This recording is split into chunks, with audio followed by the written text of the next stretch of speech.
ಕಳೆದ ಬಾರಿ ಲೋಕಸಭಾ ಚುನಾವಣೆ ಸಂದರ್ಭದಲ್ಲಿ ನೋಡಿದ್ವಿ ಇಂಡಿಯಾದಲ್ಲಿ ಚುನಾವಣೆ ನಡೀತಾ ಇದೆಯಾ ಅಥವಾ ಕೇವಲ ಮಂಡ್ಯದಲ್ಲಿ ನಡೀತಾ ಇದೆಯಾ ಅನ್ನೋಷ್ಟರ ಮಟ್ಟಿಗೆ ಅನುಮಾನ ಆಗಿತ್ತು. ಅಷ್ಟರ ಮಟ್ಟಿಗೆ ಚುನಾವಣೆ ನಡೀತು. ಚುನಾವಣೆ ನಡೆದು ಗೊತ್ತಿರುವಂಥ ಸಂಗತಿ JDSನ ಪ್ರಾಬಲ್ಯ ಅಷ್ಟಿದ್ರೂ ಕೂಡ ಅಲ್ಲಿ ಸುಮಲತಾ ಗೆದ್ದು ಬಂದಿದ್ದರು. ನೋಡಿ ಈಗ ಸ್ಥಿತಿಗತಿಗಳು ಬದಲಾಗಿದೆ. ಈಗ JDS ಮತ್ತು BJP ಒಂದಾಗಿವೆ. ಇಂಥ ಸಂದರ್ಭದಲ್ಲಿ ಮಂಡ್ಯ ಕ್ಷೇತ್ರ ಯಾರಿಗೆ ಅನ್ನುವಂಥ ಪ್ರಶ್ನೆ ಎದ್ದಿತ್ತು.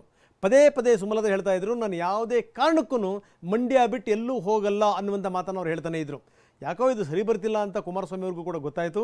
ಕುಮಾರಸ್ವಾಮಿ ತಮ್ಮ ಮಗನ ಜೊತೆಗೆ ದಿಲ್ಲಿಗೆ ಹಾರಿದರು. ಅಲ್ಲಿ ಅಮಿತ್ ಶಾ ಜೊತೆಗೆ ಸುದೀರ್ಘವಾಗಿ ಮಾತುಕತೆ ಮಾಡಿದರು. ಅಂತೂ ಇಂತೂ 3 ಕ್ಷೇತ್ರಗಳು ಇವರ ಪಾಲಿಗೆ ಬಂದಿವೆ, ಇನ್ಕ್ಲೂಡಿಂಗ್ ಮಂಡ್ಯ. ಹಾಗಾದರೆ ಮಂಡ್ಯನವರ ಪಾಲಿಗೆ ಬಂತು ಅನ್ನೋದಾದರೆ ಸುಮಲತಾ ಅವರ ಸ್ಥಿತಿಗತಿಗಳು ಏನು, ಸುಮಲತಾ ಯಾವ ಹೆಜ್ಜೆ ಇಡ್ತಾರೆ, ಅದೇ ಈಗಿನ ಕುತೂಹಲ.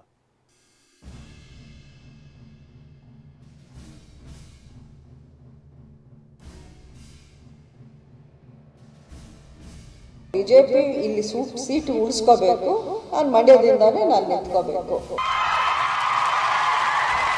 ಅದಾಗದೇ ಇದ್ದಾಗ ಮತ್ತೆ ಮಾತಾಡೋಣ.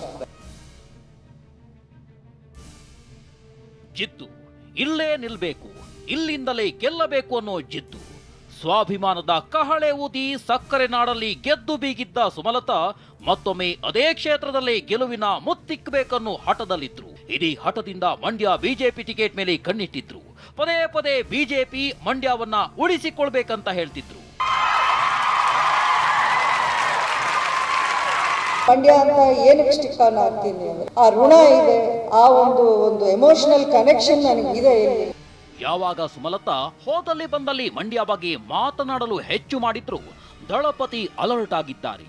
ಇವರ ಮಾತಿಗೆ ಮೂಗುದಾರ ಹಾಕ್ಲೇಬೇಕು ಅಂತ ಪಣ ತೊಟ್ಟಿದ್ದ HDK ತಾವು ಅಂದುಕೊಂಡಿದ್ದನ್ನ ಸಾಧಿಸಿ ಬಿಟ್ಟಿದ್ದಾರೆ.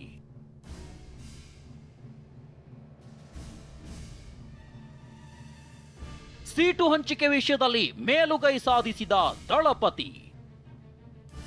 ಮಂಡ್ಯ, ಹಾಸನ, ಕೋಲಾರ ಬಹುತೇಕ JDS ಪಾಲು. ಮಂಡ್ಯದಲ್ಲಿ ಸುಮಲತಾ ಟೆನ್ಷನ್, ಹಾಸನದಲ್ಲಿ ಪ್ರೀತಂ ಗೌಡ ಅಡ್ಡಿ, ಹೋದಲ್ಲಿ ಬಂದಲ್ಲಿ JDS ನಾಯಕರಿಗೆ ಚುಚ್ಚು ಮಾತುಗಳನ್ನ ಆಡ್ತಿದ್ರು.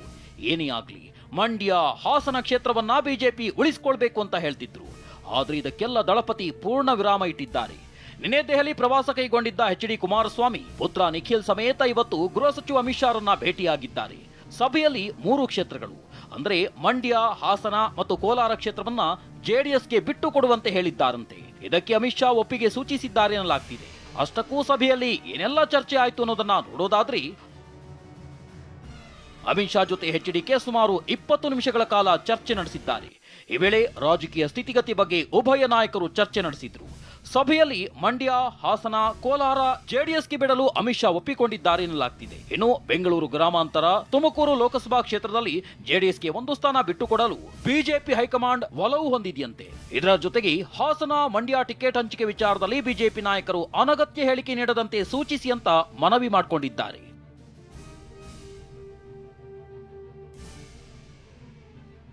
DK ಸುರೇಶ್ ಎದುರು ಕಣಕ್ಕಿಳಿತಾರ ಡಾಕ್ಟರ್ ಮಂಜುನಾಥ್. ಇನ್ನು ಬೆಂಗಳೂರು ಗ್ರಾಮಾಂತರ ಕ್ಷೇತ್ರದಿಂದ ಜಯದೇವ ಮಾಜಿ ನಿರ್ದೇಶಕ ಡಾಕ್ಟರ್ ಮಂಜುನಾಥ್ರನ್ನ ಕಣಕ್ಕಿಳಿಸಲು HDK ಪ್ಲಾನ್ ಮಾಡ್ತಿದ್ದಾರೆ. ಈ ಬಗ್ಗೆ ಅಮಿತ್ ಶಾ ಸಲಹೆ ಕೂಡ ಪಡೆದಿದ್ದಾರೆ. ಈ ಮೂಲಕ ಬೆಂಗಳೂರು ಗ್ರಾಮಾಂತರ ಹಾಲಿ ಸಂಸದ DK ಸುರೇಶ್ ಮಣಿಸಲು ಮಂಜುನಾಥ್ ಸೂಕ್ತ ಅಭ್ಯರ್ಥಿ ಎಂಬ ಮಾತುಗಳು ಕೇಳಿ ಬರ್ತಿವೆ.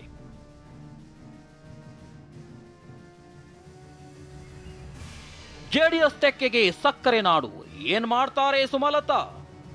ಒಂದ್ ವೇಳೆ ಮಂಡ್ಯ ಕ್ಷೇತ್ರ JDSಗೆ ಬಿಟ್ಟುಕೊಟ್ರೆ ಸಂಸದೆ ಸುಮಲತಾ ಮುಂದಿನ ನಡೆ ಏನು ಎಂಬ ಪ್ರಶ್ನೆ ಹುಟ್ಟಿಕೊಳ್ಳುತ್ತೆ. ಯಾಕಂದ್ರೆ ಇಷ್ಟು ದಿನ ಮಂಡ್ಯ ಕ್ಷೇತ್ರವನ್ನ ಬಿಜೆಪಿ ಉಳಿಸಿಕೊಳ್ಬೇಕು ಅಂತ ಸುಮಲತಾ ಮನವಿ ಮಾಡಿದ್ರು.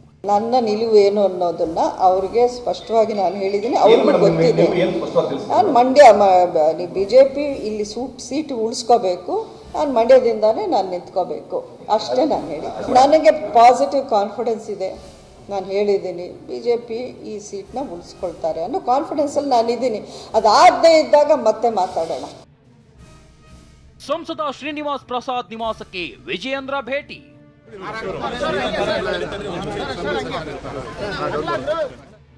ಇಷ್ಟೆಲ್ಲದರ ನಡುವೆ ಚಾಮರಾಜನಗರ ಸಂಸದ ಶ್ರೀನಿವಾಸ್ ಪ್ರಸಾದ್ ನಿವಾಸಕ್ಕೆ ಇಂದು ಬಿಜೆಪಿ ಅಧ್ಯಕ್ಷ ವಿಜಯೇಂದ್ರ ಭೇಟಿ ನೀಡಿದ್ರು. ಮೈಸೂರಿನ ಜಯಲಕ್ಷ್ಮೀಪುರಂನಲ್ಲಿರುವ ನಿವಾಸದಲ್ಲಿ ಉಭಯ ನಾಯಕರು ಮಾತುಕತೆ ನಡೆಸಿದ್ರು. ಲೋಕಸಭೆ ಚುನಾವಣೆ ಪ್ರಚಾರ, ಟಿಕೆಟ್ ಹಂಚಿಕೆ ಬಗ್ಗೆ ನಾಯಕರು ಚರ್ಚೆ ನಡೆಸಿದ್ದಾರೆ. ಇನ್ನು ಚಾಮರಾಜನಗರ ಕ್ಷೇತ್ರಕ್ಕೆ ಶ್ರೀನಿವಾಸ್ ಪ್ರಸಾದ್ ಅವರ ಅಳಿಯಂದಿರಾದ ಡಾಕ್ಟರ್ ಮೋಹನ್ ಮತ್ತು ಹರ್ಷವರ್ಧನ್ ಅವರಿಂದಲೇ ಲಾಬಿ ನಡೀತಿದೆ. Bureau report, ಟಿವಿ9.